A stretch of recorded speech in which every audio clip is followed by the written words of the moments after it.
When you know enough to know that you want to do infinite banking, here's how you get started. Hello and welcome to the Durham Talents channel. My name is Jesse Durham.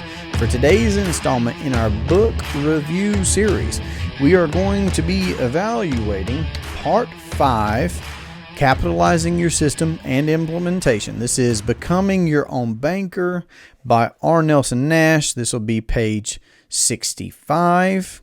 Let's dive in on capitalizing your system and implementation of this concept that we've been learning about.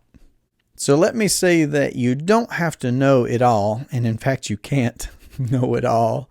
That's one of Nash's principles. Remember the arrival syndrome, thinking I've arrived, I know it all. Okay, so we're staving off the arrival syndrome, but you know enough to know that you want to do infinite banking. So this is where the rubber meets the road. Nash does encourage us to regularly review parts 1 through 4, where we do read about the human problems, where we do read about his principles of think long range, don't be afraid to capitalize, be an honest banker, don't do business with banks, rethink your thinking. So his principles, the human problems, everything that we've covered, he encourages us to review parts 1 through 4. I will tell you personally myself, I try to at least reread R. Nelson Nash's book once a year. That doesn't include when I'm actually looking something in particular up, or I'm studying something, or I'm using the book with a client to So that's just me personally as an individual. I reread his book, and I do reread his other book, Building Your Warehouse of Wealth, but he encourages us to revisit those parts prior, but it's also the point of implementation. Now, here's one way that I will speak with clients or prospective clients about infinite banking. So prospective clients more commonly on this particular point of implementing it. You've asked some questions, you've read, you've listened to our podcast and channel perhaps, so you've made an effort to become knowledgeable enough about this subject, and you're right at that point of ready to start. I say it's like riding a bike. You know, I can at least remember being a child watching the big kids ride their bikes, and maybe they were doing other things like popping a wheelie, showing off, right? And there's just this point to where you want to participate. You've watched enough. You've never done it before, so you still have some reservations, even while you see that, oh, it's possible. They're out there doing it, and they're having fun doing it, okay? So you've probably seen and heard folks doing infinite banking, having a good time with it, having fun with it, okay? If you've heard me talk about how we finance family vacations with our infinite banking system of policies, that's fun. That's something that we already do, but we use our policies for things like family vacations. That's a fun thing to do. So there's that point to where you get on the bike, you hold the handlebars, and you kick off down the hill. So again, you've never experienced it before. You see that it's possible. You've watched enough of the mechanics, but you're at that point of implementation. So I'm just going to say that if that's a relatable analogy, and I hope that it is, I hope that's helpful for you to visualize, because I felt a certain way after watching an 1.5 hour long presentation on infinite banking, after having had more than one session of questions that I had answered, after I had gotten Nash's book and been reading from the original source material from the guy who wrote about the concept, I still had never done it before. So I felt a certain way in paying what for us was a significant amount of premium when we were ready to implement the infinite banking concept, when we were ready to capitalize our own system. I still felt a certain way. So that's why I use the bike analogy, because while there is excitement, there can also still be a level of hesitation or a level of trepidation about the endeavor, right? And yet you know that it's possible and it's going to be fun and all those things at the same time. So probably not a perfect analogy, but I'm just a country guy from the country, and that's something that I think of, okay? And I would like to say I've got a particular track record of so far successfully helping our children ride a bike for the first time, taking them to a particular hill here on our property, and they've had a lot of fun ever since, and so have we. We ride together now, so bit of the personal life, but there you go. Riding a bike, there comes a time to implementation. Infinite banking, there comes a point of implementation. Or not.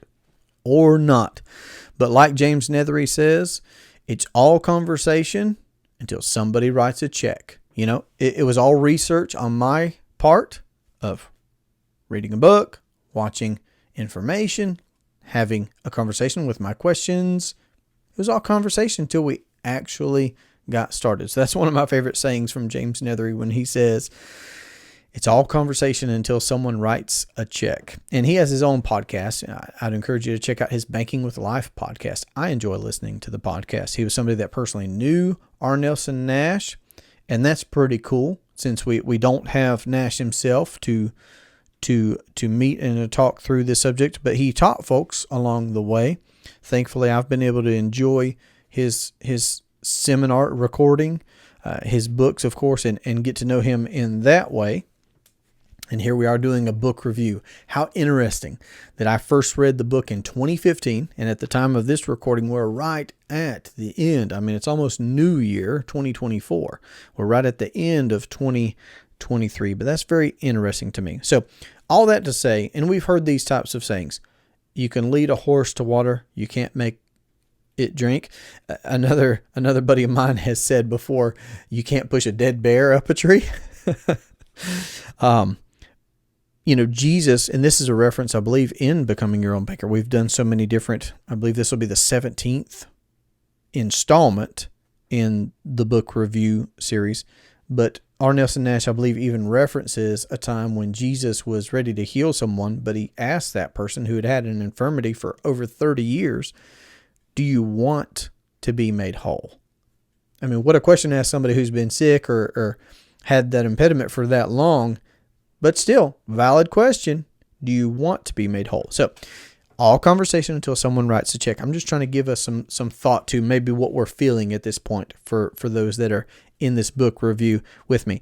Now, I'd like to point out that in this section of the book, Nash talks about the need, and he's already mentioned his own experience earlier in the book, for honest introspection.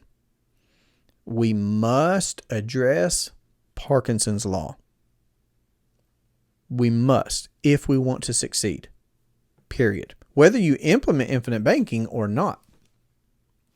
If you want to have financial success, you must address Parkinson's law. So again, he encourages us to review those prior parts of the book, and then in doing so, have some honest introspection. Are we spending everything that we're earning? These are valid questions to ask.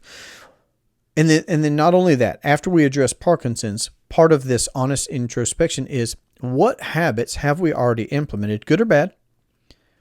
Probably a lot of bad. It was my case, probably a lot of bad. I realize from his principles and the human problems, a lot of bad choices that we had made, a lot of bad habits that we still were participating in. We were still putting money actively into qualified plans. And I'm not saying you should or shouldn't. I'm saying that we were, and we decided not to anymore. We were relatively young. We saw a lot of opportunity ahead of ourselves, not to be putting our capital locked away where we couldn't get to it behind penalties and fees and such. So everybody should be evaluating what financial habits you currently have right now, and if there are any changes that you need to make, because when you make the priority change of we're becoming our own banker, we are going to capitalize this private banking entity that we own and control, that we use for our need of finance in life.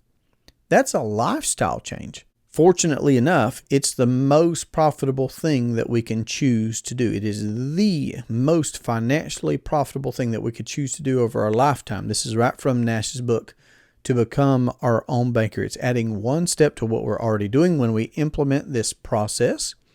And it puts us in control, and it makes us infinitely, pun intended, more profitable than when we had abdicated the banking function to the conventional banks. Now, a crucial part in this section of the book, because we are talking about implementation, is, okay, you could have read the book, watched Nash's seminar. Of course, you could have enjoyed lots of material as much as you want. I mean, we've got hundreds of videos on client interviews, the myths, mysteries, and misconceptions around infinite banking and whole life insurance. We've got a series on financial quotes. We've got a series on quick takes. We've got a series on question and answers where I share questions that other folks have asked on the channel, prospective clients, etc.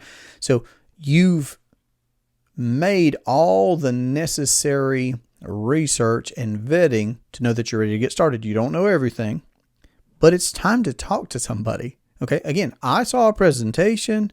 I got to order the book, read the book, and all these different types of things. And then I still was talking to someone, an agent.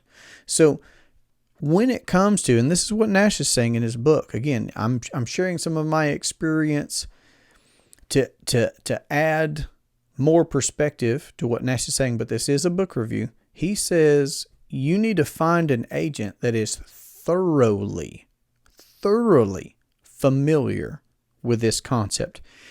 And he doesn't mean that in an academic way. He doesn't mean that somebody who's an insurance agent, no disparagement, okay? We have home insurance and car insurance and all these different types of insurance, okay? And infinite banking is not just another tool in the belt. In my opinion, infinite banking is not just another financial tool in your belt. It's a lifestyle. I've already said that much. It's a lifestyle. Okay, we, the Durhams, you can ask our children. First thing that we do with money is pay premium into our private banking system. But we're not just looking for an agent that's heard these three letters IBC. We're not just looking for somebody who's read the book once or somebody who has the book on their desk or something like that. We want somebody that is thoroughly, and fortunately for me, our agent, our mentor was someone who had personally implemented this concept for years, even prior to that person becoming an agent.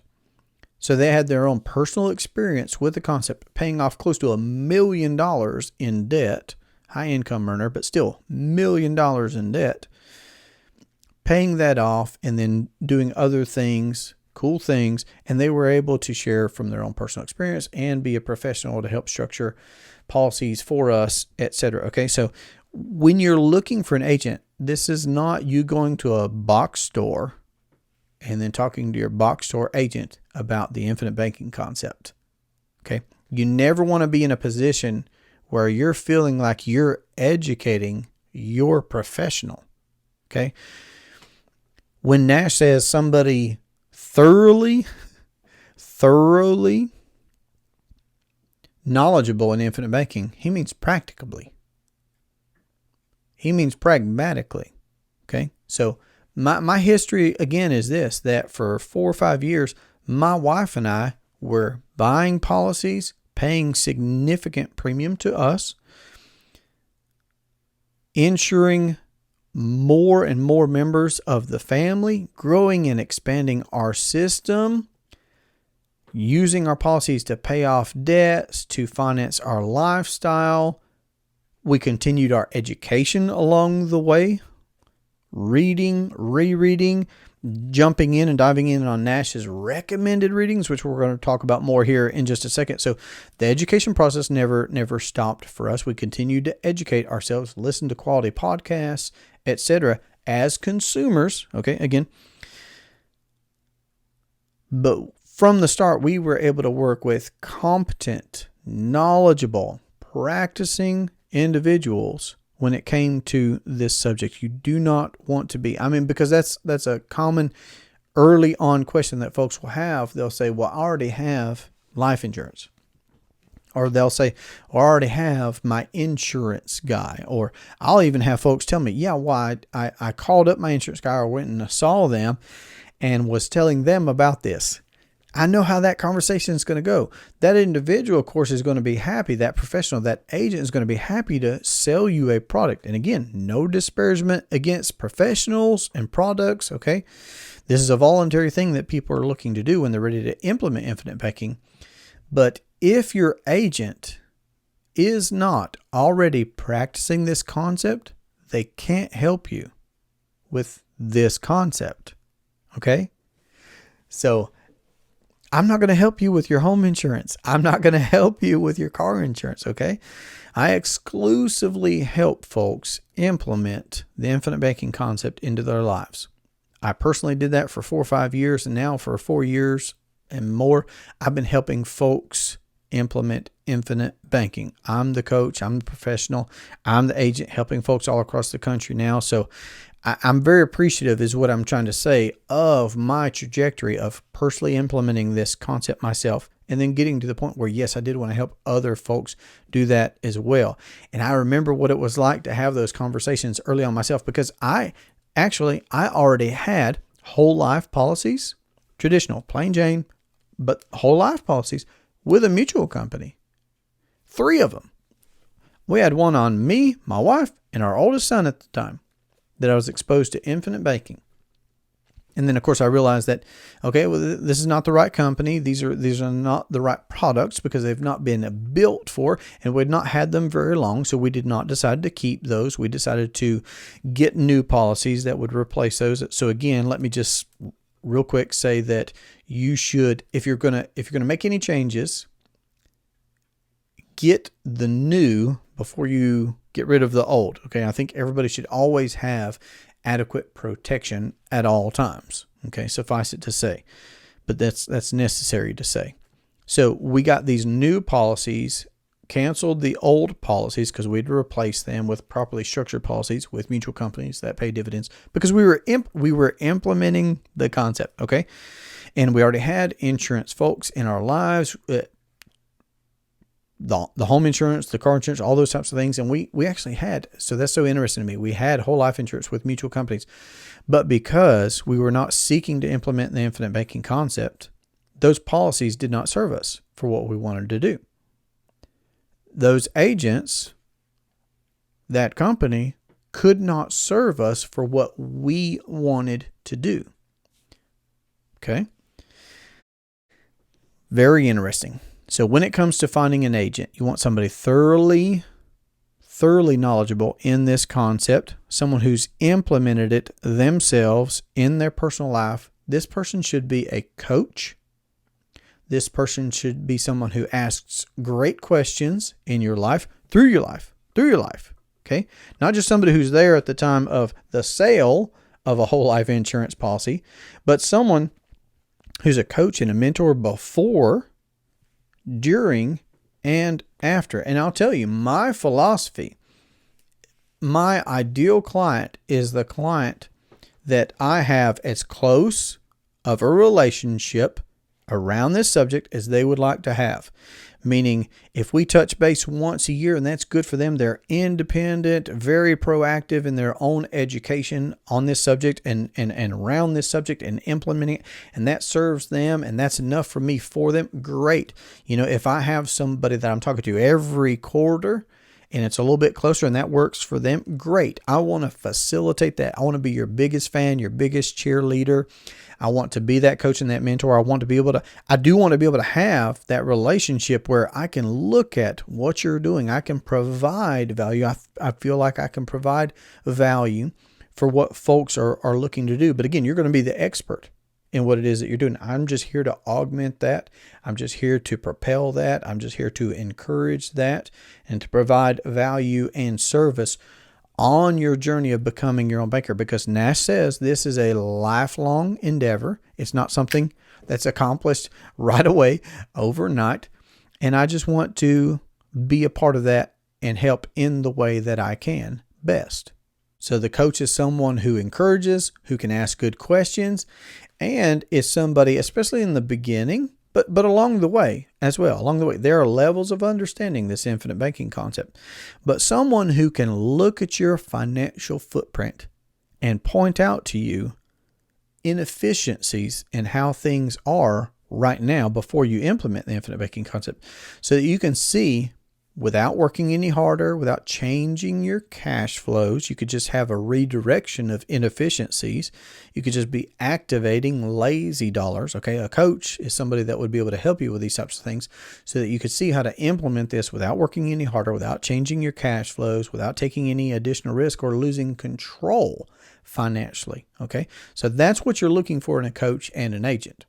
And the comparison that Nash makes is, let's say he says somebody who's in the physical fitness space, okay? I will particularly use a strength coach. So let's say you were looking to get stronger, okay? There's a very well laid out way to do that. There's plenty of sources. I have my favorites.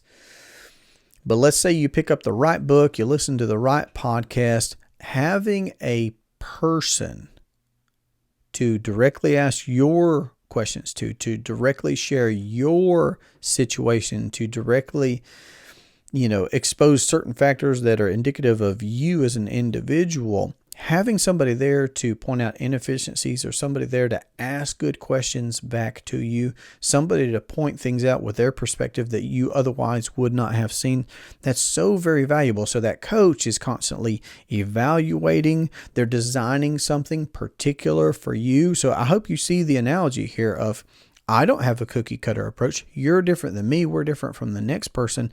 Policies should be properly built for you, and taking into account your financial footprint, your entire financial footprint, both now and in the future. Because again, this is a lifestyle change. This is something that is accomplished and ongoing for our whole life. Again, of course, as always, pun intended.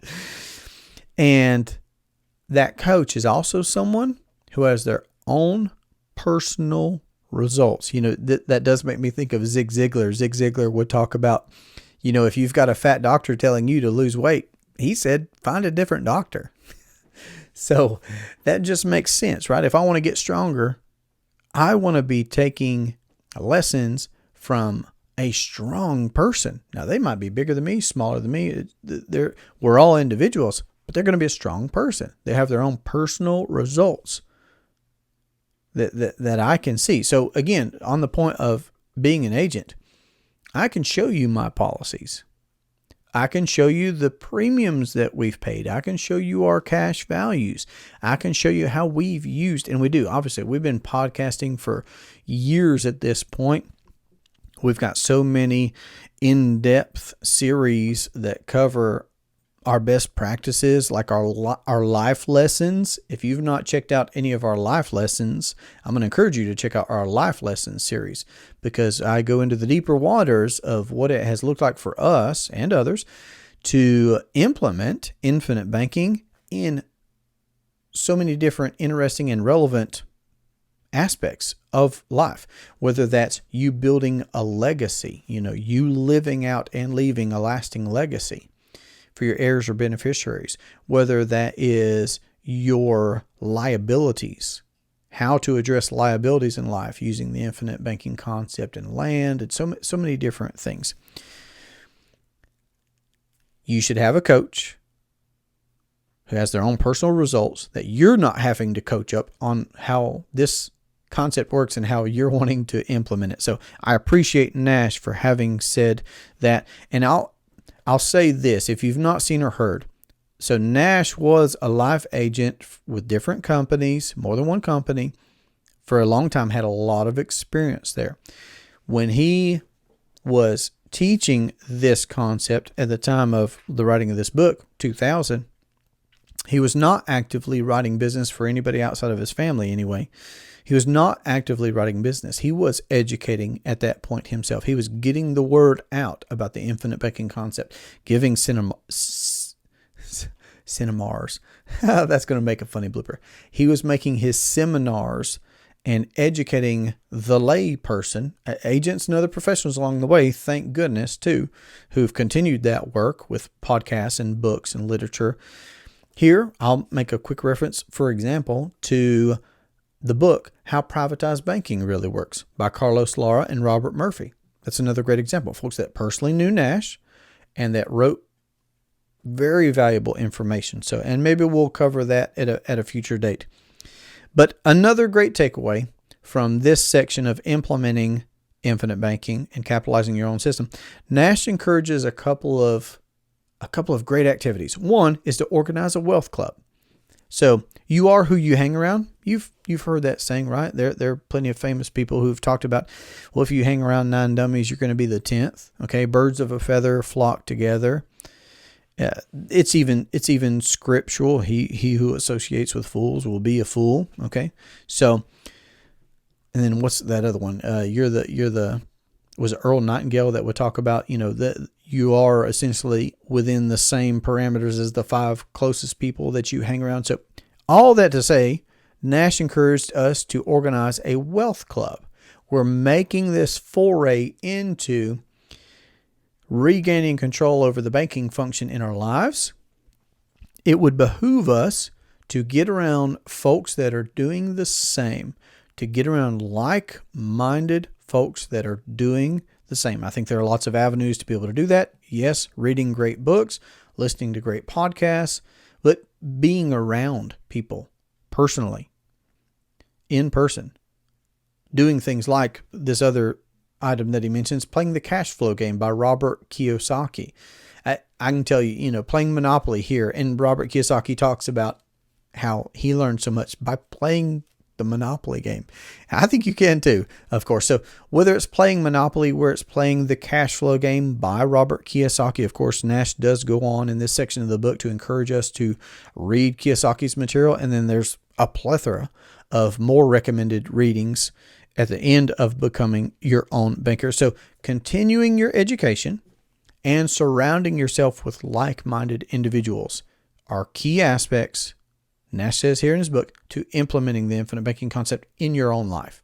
So in this group, in this wealth club, there should be some folks that are implementing infinite banking. That doesn't mean that they all need to be, because you could benefit from having the real estate guy in your club, in your group. You could benefit from having the stock guy. It's just whatever you want, okay? But like-minded individuals who are looking to grow and expand and propel and progress in personal finance, but some should be implementing the infinite banking concept. And, when it comes to buying books, of course, you can see that I'm surrounded by them here. I try to very proactively read.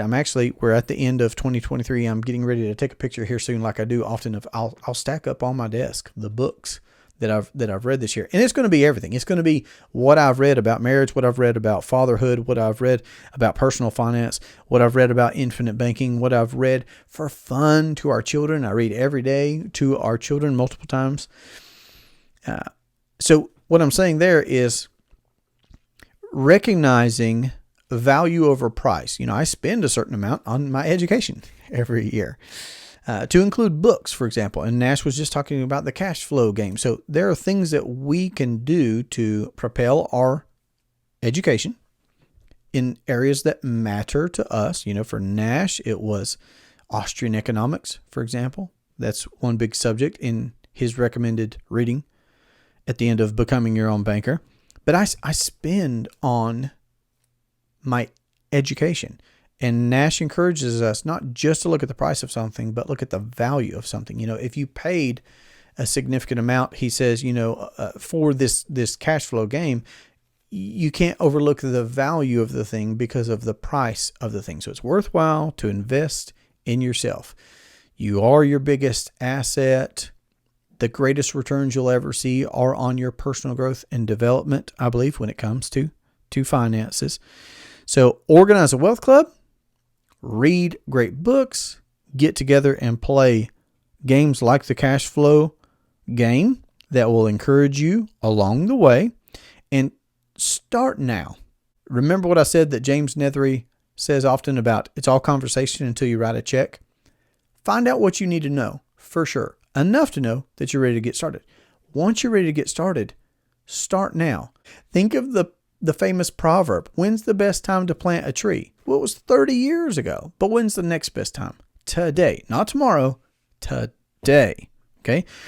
So many people that I talk to, if there's rebuttal to this concept, part of it is just, how did I not know about this earlier? Why aren't more people doing this? I wish I had of. So that's something that I commonly hear from folks. And it's interesting because folks will say that when they're 30. Folks will say that when they're 60. Folks will say it when they're 40, 80. It doesn't matter. So we find this concept when we find it. Okay? Then it's time to start. It's time to start something. Start vetting the concept, sure. Once you know enough that you know you want to get started, start doing the thing. It's all conversation until somebody writes a check. So review parts 1 through 4 regularly. That's my encouragement to you. We're in part 5 now. We're going to continue in part 5, where we're going to look at other aspects where we may be able to find areas where we could redirect parts of our cash flow that will help us grow and expand organically, naturally, this private banking system. I love this line from Nash as we do continue forward with this book review series. I love this, and I'm going to quote from Nash. He says, "If you know what is happening, you will know what to do." I'm going to repeat that. If you know what is happening, you will know what to do. So my role here is just to encourage you to continue reading the book, to continue diving in on our podcast and channel, to have a conversation with me about what it could look like for you to implement the infinite banking concept into your household or your business or your investing, where you can get your questions answered, where we could talk about your goals, your plans, your aspirations, what you want to accomplish, and how you could do that by being your own banker. But these upcoming chapters will be helpful in us finding more sources, more locations where we could redirect cash flows for capitalizing our private banking system. But if you have any questions, make sure to put them down in the comment section below, or we can have our direct conversation about you implementing the infinite banking concept. This has been a great pleasure for me. I look forward to our next conversation. Have a great day. Take care.